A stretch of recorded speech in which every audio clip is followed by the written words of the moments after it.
Hello guys, welcome to my channel. Today in this video I'm going to show you how to fix when JSON file from Excel utility of income tax return is not saving on your Windows computer. Then please follow the steps shown in this video.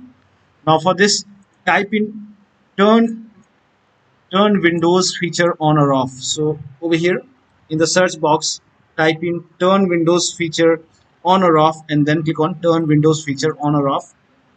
Now over here you can see .NET Framework 3.5 includes .NET 2.0 and 3.0.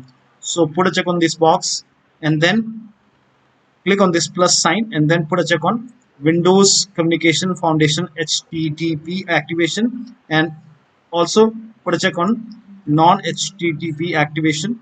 Once you put the check on both the boxes, on all three boxes, if this is already checked, you have to click on the plus sign and then put a check on both the boxes and then click on OK